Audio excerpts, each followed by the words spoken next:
Great Tuesday morning, everyone. How are you doing? This is your girl, Shan. Happy Tuesday. Get up. I hope and pray that each and every one of you have a renewed mind on this morning, a positive mind, because don't nobody have time to be around a negative person, okay? So, like I always do every Tuesday, I thank you from the bottom of my heart for those who were able to join us last night on our radio show, Marriage Mondays with the Kings. Please know, because we get a lot of questions, so if you are one that's faithful to the cover group, you're probably going to hear me repeating this over and over again, but please know that generally our show is on all our whatevers, our podcast, YouTube. If you ever miss any Marriage Mondays with the Kings radio show or Marriage Mornings with the Queen, 9 times out of 10, it's on our YouTube channel. That has like everything. And so just know that it will be up within a week. But thank you so much for joining us. Now, this is going to be a really deep topic. It's going to make people mad. God has called me to make people think, especially in regards to marriage. For those who are single, this is just some things to think about before, God brings you the individual, for the conversations that need to be had. But I'm just going to go ahead and get into it on today.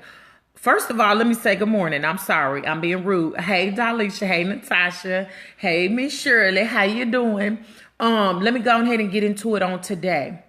Are we loving our husbands or wives, or are we prostituting them? I know that's really harsh.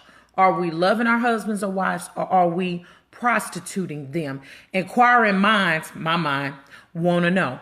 And I'm sure people are not just going to come out, I hope, and say I'm guilty of prostituting, my wife or my husband. Now, when we think about prostitution, good morning, Talitha, that's a harsh word. It's a really harsh word. And I remember the first time I really heard it in a context, especially in the church, was when somebody asked, are we guilty of prostituting God? And I was like, how you just gonna use the word God and prostitute in the same sentence? Like, ooh. But it makes sense. So let me talk about it from a God aspect, and then let's relate it to, being in marriage or whatever the case may be. Generally with a prostitute, from what we know, you go to a prostitute only when you get what you need. Yeah, you might pay for your services or whatever, but it's just to get your own sexual fulfillment. Let me just keep it real all the way raw and put it out there. Hey, Angelia. So, are you guilty of prostituting God like that? Do you only spend time with God? And I'm going to relate it back to marriage, but do you only spend time with God or say anything about God when God has done something good for you? Or correction, maybe even not when God has done something good for you. Let's break it on down. Are you only seeking God when you want something? You ain't even studying God when he done delivered and brought that thing all the way through, and whatever the case may be.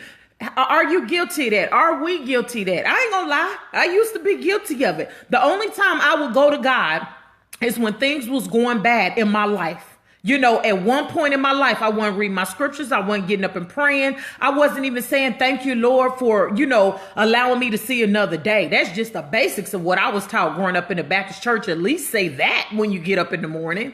Now let's switch it to marriage. Are we guilty, or do we either love our husband or wife, or are we guilty of prostituting them? Now, as I went back, because I had a lot of people talking to me about yesterday's video, and I thank y'all so much for y'all support. Like, y'all don't even know, and I love feedback because I am an intellectual, deep thinking person. And so I love it. You know what I'm saying?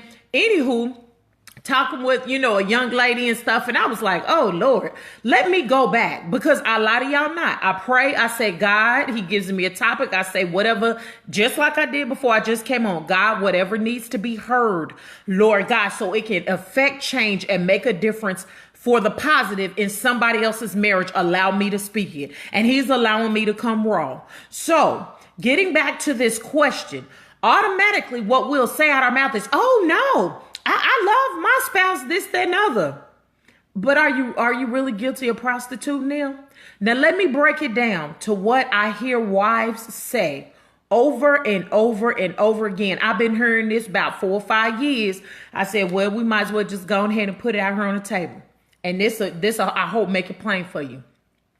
Just to kind of sum it up and paraphrase, one of the things that I often hear wives say is this: I don't understand. I have emotional needs.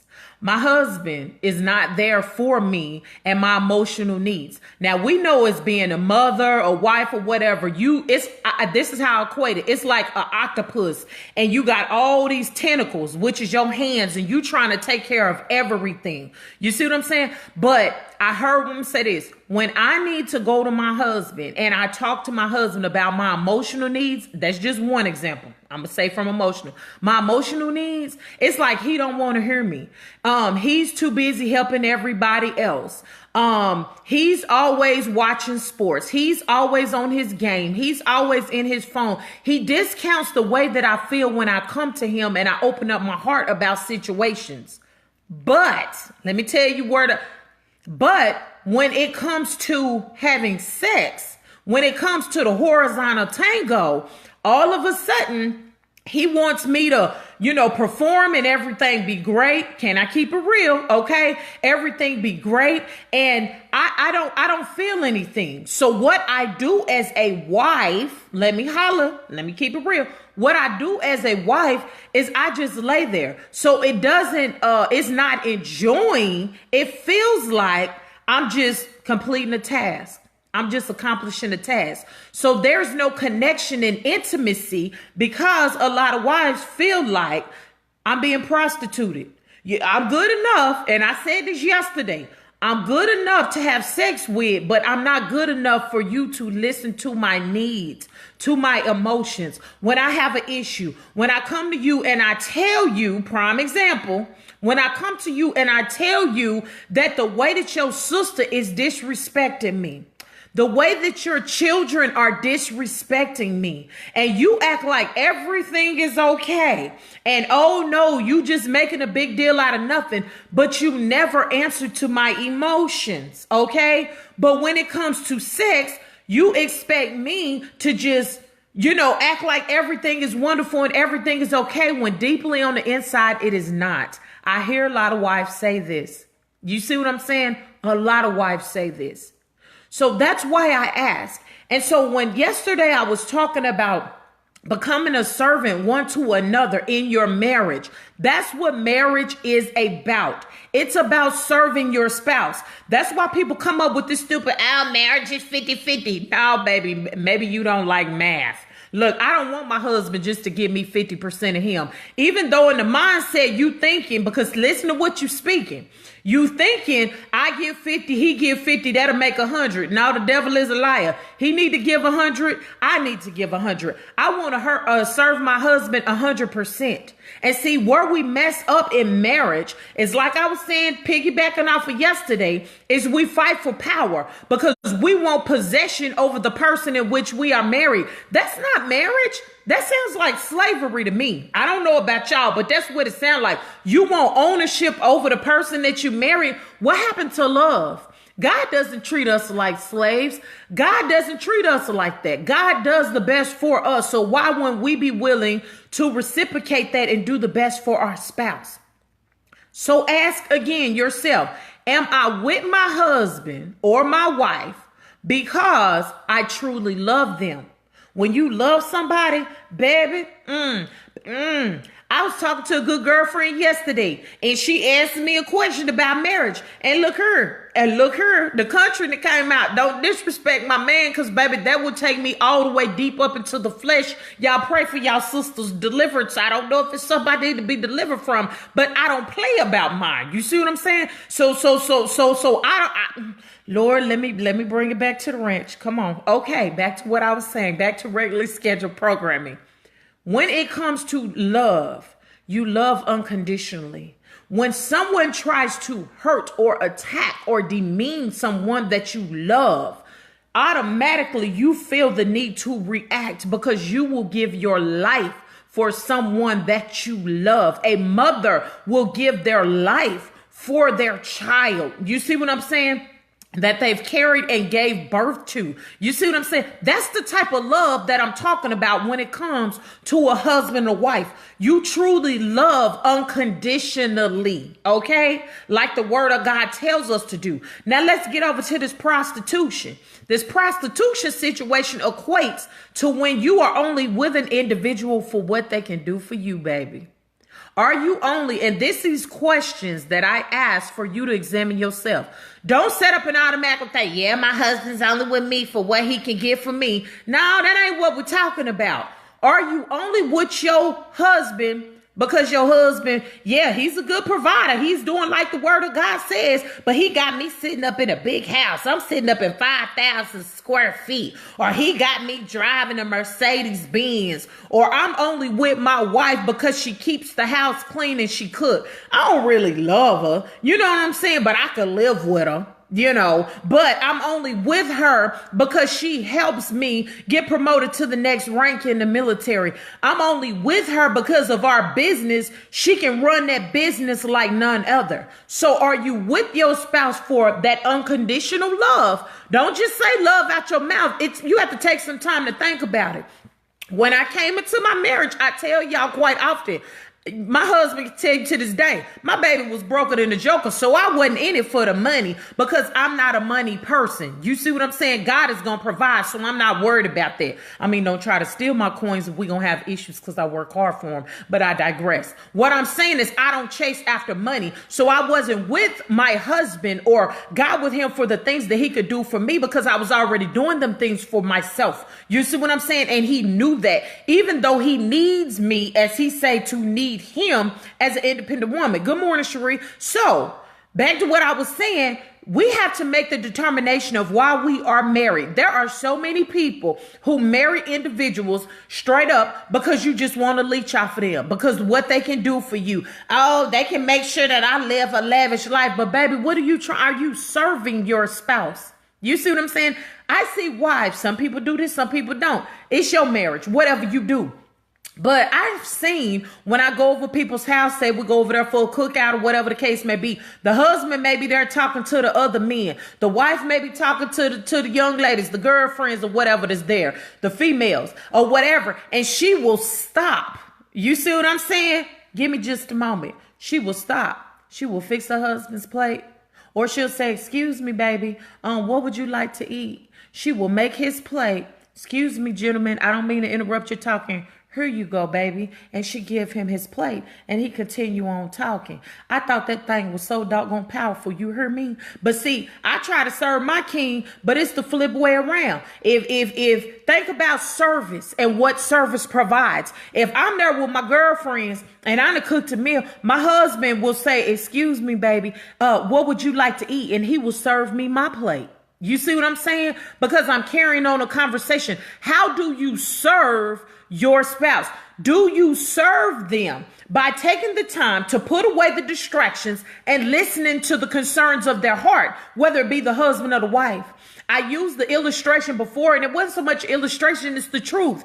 That's what a lot of wives feel, that the only time that they are good enough in their marriage is for their spouse, or in their spouse's eyes, is when their spouse want to have sex with them. But beside that, their spouse ain't bit more worried about them. You see what I'm saying? It's too many leeches out there in the world today that all they want is what they can get out of an individual. And don't nobody want to be tied up in a marital situation like that, because you will not feel like a wife. You will feel like a slave. Now, I'm not trying to get it, or feel like a husband. You'll feel like a slave. Because some husbands feel like, now I'm doing the best that I can. I'm getting up in the morning. I'm providing. I'm going to work. I'm making sure that my family go without, but it's never not good enough for you, wife. Because you got some women that's like that. Every time I turn around, you always complaining about what I'm not doing. You always complaining about you don't have the latest 20-carat diamond ring on your finger. You always complaining about an upgrade that you need. You always complaining about, even though I understand I got this 7 Series BMW, but the new Lexus such and such and such came out. Why don't I have that? You always complaining that me as a husband is not good enough and I'm not providing good enough because you trying to keep up with somebody else. That is not marriage. That's prostitution. That is prostitution. And so asking yourself, if you're guilty of prostituting God and only going to God when you need something from God, it's nothing for you to prostitute your spouse. I told y'all this was going to be a real conversation on this morning. So before I came on here, I had to ask myself, okay, hold up, Shan, hold up, think. Are you guilty of prostituting, Kenya? Or are you loving your husband? I'd do anything for that man. Look, I almost said steal, kill, and destroy. How could I apply Bible to that? But I would do anything for that man. And see, this is what I've learned when it comes to marriages. When you're looking at a marriage from the outside, when it's full of love, that's when people do like they've been doing and sending us, because we've been asking for you to nominate couples who have been an example in your life, because people can see love. You see what I'm saying? And those couples, like the couple that we got this week, the Neros, they shot like, oh my God, you nominated us. We were an example for y'all. Think about it. When the love exudes that you have out of your marriage for your husband or your wife, you don't have to go around speaking it with your mouth. You can, because it's a blessing. Oh, I love him. Oh, I love. No, people can see the love. Because like when people fake it, like I say, you can only fake it for long enough. But again, going back to my video yesterday, and if you ain't heard it, going on back to that one. Think about it. You can only fake it for long enough. You see what I'm saying? And then the breakdown began to happen. When people are truly in love with each other, you see it. Let me tell you how me and my husband are. We could go to a place where we don't know anybody else in the building. It could be an event. We've done it several times. Baby, let me tell you, me and that brother so connected right here. We laughing and joking and we enjoying with each other. I need y'all to look. Just examine and take a look around, because it'll make you check your own relationship. Because like I told you, me and my husband used to go on date nights. We used to have the phones out. That's why we said put them up. But when you look around, now you got old folks to start to do it. The old folks didn't used to do it. You look around, people are in their devices.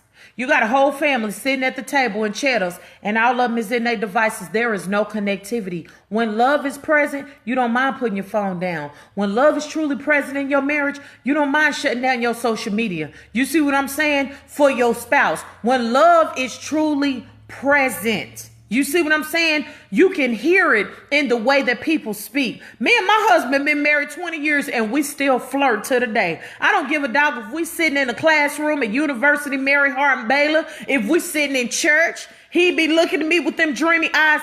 Love is present. We wasn't always there, but we had to work to get there. So ask yourself, what is it that you have?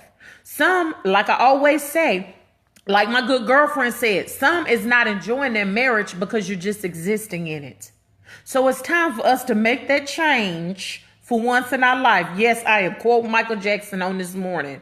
And ask yourself, do you truly love? And if you truly love your husband or your wife, is it being displayed? Do your children see it? Is it seen? Because people come up and say, oh my God, I love the way y'all love each other. Or, oh, y'all are so mushy. Because baby, nothing else matters in the world when you truly love your husband or your wife. You see what I'm saying? But when you only with them for what you can get out of them, when you're prostituting them, you only having sex with them because they benefit you. You only with them because of the things that they do for you, baby. That's not love. That is straight up prostitution. And I don't know what you call the person. A pimp. Ain't that what it's called? Let me talk all the day. That's a pimp when you're prostituting somebody, right? For what you can get out of them. Ask yourself. God did not set our marriages up to be prostituted. He set our marriages up to love. And if you don't believe me, go to 1 Corinthians chapter 13, which is commonly referred as the love chapter. Get into them scriptures and go ahead and apply that love and turn that thing around. Because let me tell you one last thing before I get ready to go on this morning. When it comes to prostitution and people feeling like they're in slavery in their marriage, baby, they're not going to be in that thing forever. You hear me? They're going to chunk them deuces just like we was talking about on our radio show Monday. Last night. God hates divorce, but a provision was given for divorce. Okay. So we can beat people over the head. I want to. Me and my husband don't promote divorce. We promote marriage. So This might hurt your feelings, but baby, you get mad at me if you want to because you don't pay my bills. You see what I'm saying? As long as Father in heaven tell me to speak, that's what I'm going to do. And as long as it affect change in marriage, I don't care if it's one marriage, then glory be to God. It might not be your marriage because you don't want to change because pride is deep off in you and you don't think nothing is wrong with you. But it may be that one, like people say, I needed to hear that on today. This was for me. I need to affect that change. So that's all. Long as it take one, that's all that matters for the marriage to be changed for the positive. That way it'll change the family for the positive, and you'll be even effective in your community for the positive. So y'all have a blessed day. Don't let anybody steal your joy. Share this because it's free. Be a blessing to somebody today and not a curse. Your girl, she ain't gonna be back with you on tomorrow. Whatever God places on my heart, y'all go ahead and share this because people need to know in their marriage of whether or not they truly love their spouse or they prostituting their spouse. Have a blessed day. Blessings to you.